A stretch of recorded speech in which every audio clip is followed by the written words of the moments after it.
Hello everyone, welcome back to this YouTube channel. आज है 16 October. इस सेशन में द हिंदू एडिटोरियल का वोकेबलरी कवर करते हैं। तो अगर आप किसी भी कम्पिटेटिव एग्जाम का प्रिपरेशन कर रहे हैं तो वीडियो लास्ट तक जरूर देखिएगा। चलिए वीडियो शुरू करते हैं। जल्दी से लाइक कर दीजिए और चैनल पर नए हैं तो जल्दी से चैनल को सब्सक्राइब कर लीजिए। तो चलिए देखते हैं आज का वर्ड क्या रहने वाला है। तो आज का सेशन शुरू करते हैं एक मोटिवेशनल लाइन के साथ। तो दिया गया है कि कोशिश करने वालों के लिए कुछ भी असंभव नहीं है। तो देखिए, जब तक आप कोशिश नहीं करेंगे आपको पता कैसे चलेगा कि हमसे क्या होगा नहीं होगा।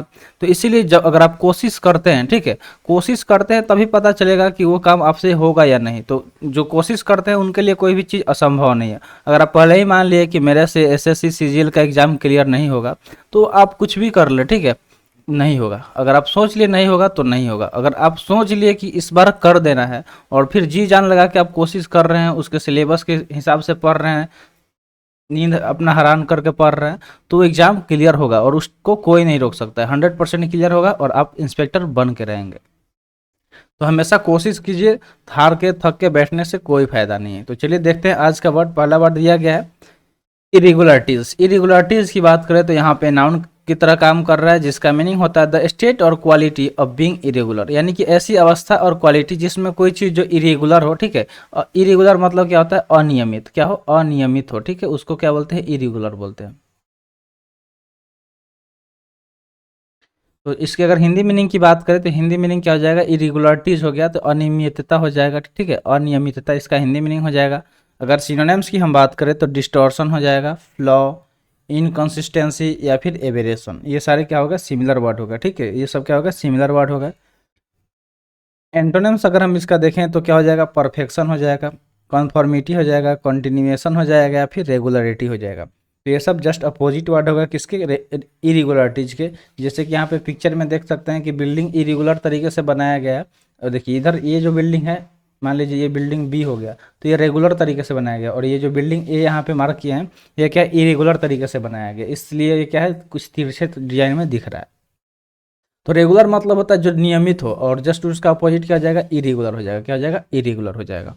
अगर इसके चलिए आगे बढ़ते हैं सेकंड वर्ड की तरफ। सेकंड वर्ड है डाइवर्ट। डाइवर्ट की बात करें तो वर्ब की तरह काम करता है। जैसे आप डाइवर्जन देखे होंगे तो जब मान लीजिए कि ये मेन रोड है, ठीक है, यहाँ पे कोई पुलिया वगैरह अगर बनता है तो जब रोड को यहाँ से डाइवर्ट कर दिया जाता है, ठीक है, इसको डाइवर्ट करके इस तरह से एक पतला सा रोड बना दिया जाता है ताकि जो भी आने जाने वाले हैं उनको समस्या ना हो जब पुलिया का यहाँ पे निर्माण होता है। क्योंकि जब बन रहा होता है काम, अगर कंस्ट्रक्शन यहाँ पे क्या हो, पेंडिंग में हो, तो यहाँ पे क्या होगा कि कोई जा नहीं सकता है, तो उसको डाइवर्सन बनाया जाता है। तो डाइवर्सन डाइवर्ट से ही बना हुआ है। डाइवर्ट मतलब होता है कॉज समन और समथिंग टू चेंज कोर्स और टर्न, ठीक है, किसी टर्न, यानी कि मान लीजिए कि टर्न लेने के लिए, उसको चेंज करने के लिए कुछ ऐसा कारण हो जाना जिससे वो अपना डायरेक्शन और को क्या करे?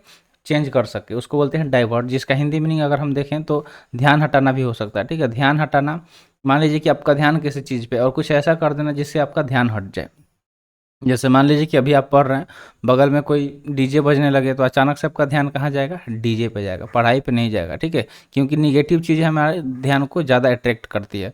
तो ये समझिएगा, डाइवर्ट मतलब कोई भी चीज़ जो मतलब आपका ध्यान हटा रहा है एक जगह से दूसरी जगह, उसको डाइवर्ट बोलते हैं। तो कभी भी अगर आप पढ़ रहे हैं, ठीक है, तो फोकस्ड होकर पढ़िए कि कोई भी डिस्ट्रैक्शन है उसके तरफ आप डाइवर्ट नहीं होना है, और एकदम कंसिस्टेंसी के साथ तैयारी करना है, तब जाके आप अपने लक्ष्य को हासिल कर सकते हैं। अगला अगर सिनोनिम्स की हम बात करें तो डाइवर्ट का सिनोनिम्स क्या आ जाएगा? अल्टर। अल्टर मतलब क्या होता है? कोई चीज़ जो चेंज हो रहा हो, ठीक है, डिफ्लेक्ट हो रहा हो, रीडायरेक्ट हो रहा है या फिर स्विच हो रहा हो। क्या हो रहा है? स्विच हो रहा है, ठीक है। मान लीजिए कि पढ़ाई से अचानक आप रील्स पे चले गए। जैसे अभी आप मान लीजिए कि फ़ोन में पढ़ रहे हैं, यूट्यूब पे पढ़ रहे हैं, ठीक है, यूट्यूब पे पढ़ रहे हैं, अचानक से आपका कोई दोस्त इंस्टा पे मैसेज कर दिया, इंस्टा पे रील्स भेज दिया, तो तुरंत आप क्या होंगे? इधर डाइवर्ट हो जाएंगे, ठीक है, स्विच हो जाएंगे। यूट्यूब से आप कहाँ स्विच हो गए? इंस्टा पे स्विच हो गए, तो उसको ही डाइवर्ट बोलते हैं। समझ में आ गया होगा, एकदम बेहतरीन तरीके से समझा दिए। चलिए इसके एंटोनिम्स की बात करते हैं। तो स्टेटेन, एंगर या फिर बी डायरेक्ट, यानी कि डायरेक्ट होना, स्टे एक जगह ठहरना। स्टे मतलब क्या होता है? ठहरना, ठीक है।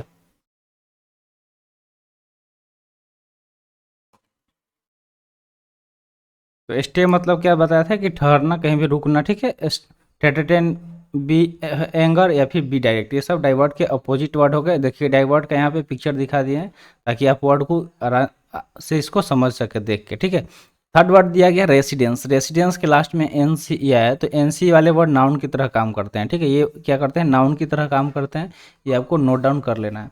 अगर इसके मीनिंग की बात करें तो इसका मीनिंग होता है a person's home especially a large and impressive one, यानी कि किसी पर्सन का घर, किसी इंसान का घर जो क्या हो, खास करके बड़ा हो और इम्प्रेसिव हो, उसको रेसिडेंस बोलते हैं। तो निवास स्थान इसका हिंदी मीनिंग हो जाएगा, जहाँ पे कोई बंदा रह रहा हो, तो कोई अपने घर पे ही ज़्यादातर रहता है, ठीक है, उसको क्या बोलते हैं, निवास स्थान बोलते हैं। सिनोनिम्स की बात करें तो अपार्टमेंट, कॉन्डो, ड्वेलिंग या फिर हॉल हो जाएगा, ये सारे सिमिलर वर्ड हो गए। एंटोनिम्स की बात करें तो बिजनेस हो जाएगा, इंडस्ट्री हो जाएगा, ऑफिस हो जाएगा, ये सारे अपोजिट वर्ड हो गए। तो apartment, condor, dwelling, hall, residence के सिनोनिम्स हो गए। अपोजिट वर्ड क्या हो जाएगा, तो बिजनेस, यानी कि देखिए जहाँ बिजनेस कर रहे हैं वो अलग चीज़ हो गया, जहाँ पर रह रहे हैं वो अलग चीज़ हो गया। तो जहाँ रहते हैं उसको residence, apartment, condor, dwelling, hall बोलेंगे। और देखिए ऑफिस हो गया, या फिर जहाँ से आप बिजनेस कर रहे हैं, मान लीजिए आपका शॉप है, इंडस्ट्री कोई है, या फिर ऑफिस है, तो वो क्या हो गया, वहाँ पर हम लोग रहते थोड़े ना, हम अपना जॉब करते हैं, फिर वहाँ से घर आ जाते हैं रहने के लिए। तो यहाँ पे पिक्चर में देख सकते हैं रेसिडेंस का पिक्चर दिखाया गया, ताकि आप वर्ड को समझ सकें। ये क्या है, इम्प्रेसिव, और क्या है, रेसिडेंस है किसी का, स्पेशली करके लार्ज और इम्प्रेसिव है। अगला वर्ड दिया गया प्रीमाइसिस। प्रीमाइसिस नाउन की तरह काम कर रहा है, जिसका मीनिंग होता है a house or building together with its land and outbuilding occupied by a business or consider in an official context. तो प्रीमाइसिस मतलब क्या होता है कि प्रांगण, क्या होता है, प्रांगण, ठीक है। प्रांगण इसका हिंदी मीनिंग हो जाता है, प्रांगण, ठीक है। तो इसका अगर देखें तो उसको घर भी बोला जाता है, कि मतलब एक घर या बिल्डिंग टुगेदर विथ, यानी कि उसके साथ कुछ लैंड हो आउट बिल्डिंग के साथ, जो मतलब किसी बिजनेस या फिर ऑफिशियल कॉन्टेक्स्ट में वो कंसीडर किया गया, उसको बोलते हैं प्रीमाइसेस। सिनोनिम्स की बात करें तो प्रॉपर्टी, ये क्या हो गया, एक तरह का प्रॉपर्टी हो गया, साइट हो गया, इस्टेब्लिशमेंट या फिर ऑफिस बोल सकते हैं। एंटोनिम्स क्या हो जाएगा, डेनियल, रियलिटी, रिजेक्शन या फिर फैक्ट हो जाएगा। जैसे यहाँ पे देख सकते हैं कि ये क्या है, बिजनेस प्रीमाइसेस है। सपोज मान लीजिए कि कोई एक कोचिंग इंस्टीट्यूट है, ठीक है, तो कोचिंग इंस्टीट्यूट में क्या होता है कि आगे उसके आसपास में भी क्या होता है कि कुछ लैंड ऑक्युपाई रहता है, ताकि वहाँ पे बच्चे अपना क्या करें, बाइक साइकिल को मतलब स्टैंड का काम करेगा, और कुछ प्लेग्राउंड वगैरह भी रहता है, या उसके बाद से बिल्डिंग होता है जिसमें एकेडमिक का काम होता है, ठीक है। आगे बढ़ते हैं नेक्स्ट वर्ड की तरफ। नेक्स्ट वर्ड है समन। समन वर्ब की तरह काम कर रहा है, जिसका मीनिंग होता है order summon to be present, यानी किसी को ऑर्डर देना उपस्थित होने के लिए, ठीक है, उपस्थित होने के लिए किसी को ऑर्डर देना, तो उसको बोलते हैं समन। समन मतलब होता है बुलावा, किसी को बुलवाना, ठीक है, बुलावा भेजना, बुलवाना। अगर इसके सिनोनिम्स की बात करें तो आस्क, असेंबल, कॉल या फिर कन्वीन हो जाएगा, ठीक है। क्या हो जाएगा, आस्क, असेंबल, कॉल या फिर कन्वीन, ये सारे सिमिलर वर्ड हो गए। एंटोनिम्स की बात करें तो आंसर हो जाएगा, कैंसिल हो जाएगा, डिस्पर्स हो जाएगा या फिर डिवाइड हो जाएगा। यहाँ पे पिक्चर में देख सकते हैं। अगला वर्ड दिया गया है टार्निश। टार्निश यहाँ पे वर्ब की तरह काम कर रहा है। इसके मीनिंग की बात करें तो इसका मीनिंग क्या हो जाएगा, लूज और cause to lose lustre especially as a result of exposure to air और मॉइस्चर। तो देखिए टार्निश मतलब क्या होता है कि किसी चीज़ का लस्टर, लस्टर मतलब क्या होता है, चमक, ठीक है। ये मेटल का क्या है, एक प्रॉपर्टी है। लस्टर मतलब होता है चमक। जैसे मेटल मान लीजिए कि क्या हो गया, सिल्वर हो गया, गोल्ड हो गया, ठीक है, ये सब क्या है, मेटल है, जो क्या करते हैं, चमकते हैं, ठीक है, ये सब चमकते हैं। तो लस्टर किसको बोलते हैं, जो चमकता है।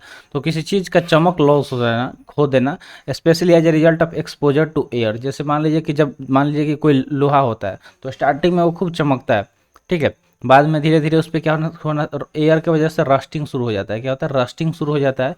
रस्टिंग की वजह से उसका चमक खराब हो जाता है, उसका चमक क्या हो जाता है, खराब हो जाता है, ठीक है। ये एयर या मॉइस्चर की वजह से वो खराब हो जाता है। जैसे एल्युमिनियम वगैरह को भी देखिएगा तो उस पर बहुत ज़्यादा ऑक्सीडेशन होता है हवा की वजह से। तो इसका हिंदी मीनिंग क्या हो सकता है, कलंकित करना भी हो सकता है। तारनिश मतलब होता है कलंकित करना। अगर इसके सिनोनिम्स की बात करें तो डैमेज, किसी चीज़ को डैमेज कर देना। डिफेम मतलब क्या होता है, बदनाम कर देना। डिफेम मतलब क्या होता है, बदनाम करना। किसी चीज़ को डिम कर देना, मान लीजिए जो चीज़ चमक रहा है उसको डिम कर देना, डल कर देना, ठीक है। डल मतलब क्या होता है, मंद कर देना। और अपोजिट वर्ड यहाँ पे क्या हो गया, इम्प्रूव हो जाएगा, मेंड हो जाएगा, बेनिफिट हो जाएगा और क्लीन हो जाएगा। ये सारे क्या हो गए, एंटोनिम्स हो गए। तो आई होप आपको वर्ड समझ में आ गया होगा। जैसे यहाँ पे देख सकते हैं कि ये बंदा है बीच में, इसको सारे लोग मिलकर क्या कर रहे हैं, डिफेम कर रहे हैं। क्या कर रहे हैं, डिफेम कर रहे हैं। डिफेम मतलब बदनाम कर रहे हैं। इससे आप रिलेट कर सकते हैं, तारनिश कर रहे हैं। नेक्स्ट वर्ड है अटेम्प्ट। अटेम्प्ट की बात करें तो ये वर्ब की तरह काम कर रहा है। अटेम्प्ट क्या है, वर्ब की तरह काम कर रहा है। अगर इसके मीनिंग की बात करें तो इसका मीनिंग होगा make an effort to achieve और कंप्लीट समथिंग डिफ़िकल्ट, कोई चीज़ जो डिफ़िकल्ट हो उसको अचीव करने के लिए या कंप्लीट करने के लिए एफर्ट लगाना, क्या करना, एफर्ट लगाना, प्रयास करना, कोशिश करना। जैसे अभी आप कोशिश कर रहे हैं किस चीज़ का, तो जो भी आपका टारगेट है, आपका क्या टारगेट है, आप किस एग्ज़ाम का प्रिपरेशन कर रहे हैं, जल्दी से कमेंट सेशन में कमेंट करिए, ठीक है, जल्दी से कमेंट सेशन में कमेंट करिए कि आपका टारगेट क्या है और आप क्या कर रहे हैं उसके लिए दिन रात एक कर रहे हैं, एफर्ट लगा रहे हैं कि कैसे भी हमें इस चीज़ को अचीव करना है, कंप्लीट करना है, जो भी आपका लक्ष्य है उसको। तो इसका हिंदी मीनिंग क्या हो जाएगा, प्रयासित हो जाएगा, जिसको हम लोग प्रयास कर रहे हैं। सिनोनिम्स की बात करें तो बिगन यानी कि शुरू करना, इनिशिएटेड शुरू करना, लॉन्च या फिर स्टार्टेड हो जाएगा। एंटोनिम्स ड्रॉप्ड हो जाएगा, क्वाइट हो जाएगा, गेव अप या फिर क्विटेड हो जाएगा। तो यहाँ पे देख सकते हैं अटेम्प्ट मतलब क्या होता है, प्रयास करना। जैसे मान लीजिए कि कोई प्रयास किया होगा तो पहली बार यहाँ उसका एरो गिरा होगा, दूसरी बार यहाँ, धीरे धीरे वो क्या होगा अपने लक्ष्य की तरफ बढ़ते गया और लास्ट टाइम जो रेड वाला यहाँ पे एरो होता है उसका क्या था, फाइनल एरो था। तो जब तक आप कोशिश नहीं करिएगा यार, शुरू में ही हम आपको बताते हैं कि कोशिश करने वालों के लिए कोई भी चीज़ असंभव नहीं होता है। तो हम इसलिए एक मोटिवेशनल लाइन लेके आते हैं ताकि आपको मोटिवेशन मिले, पॉजिटिव एनर्जी मिले और उसके बाद आप क्या करें कि तैयारी करें जी जान लगा के, और आपका बस आपके मन में एक ही चीज़ होना चाहिए, किसी कोई भी एक्स्ट्रा बातें आना ही नहीं चाहिए कि हाँ बस आपको एग्ज़ाम में क्लियर करना है, आपको इंस्पेक्टर बनना है, आपको लेफ्टिनेंट बनना है, जो भी आप एग्ज़ाम का तैयारी करें बस वो हमेशा आपके माइंड में उसके बारे में उस चीज़ ही चलना चाहिए कि हाँ मतलब आप सोचिए कि फ्यूचर में अगर आप बन गए तो क्या करेंगे, फिर उसके बाद सोचिए कि हम अगर उसके लिए क्या करें तब बनेंगे। ये सब चीज़ जब सोचेंगे ना, आपको आपका जो लक्ष्य है वो आपके लिए आसान हो जाएगा, ठीक है। तो आगे बढ़ते हैं नेक्स्ट वर्ड की तरफ। नेक्स्ट वर्ड है रिक्रूटमेंट, लास्ट में MENT है जो कि नाउन की तरह काम कर रहा है। इसका मीनिंग होता है the process of actively seeking out, finding and hiring candidate for a specific position और जॉब। तो रिक्रूटमेंट मतलब क्या होता है कि ऐसा प्रक्रिया जिसमें सीख किया जाता है, मतलब तलाश किया जाता है, फाइंड किया जाता है यानी कि खोजना, सीख मतलब क्या होता है, तलाश करना, ठीक है, जिंदगी का तलाश करना, समझ गए। तलाश मतलब वो किसी भी चीज़ के लिए, ऐसे जिंदगी का तलाश हम बोल दिए, गाना है ना, जिंदगी की तलाश में हम।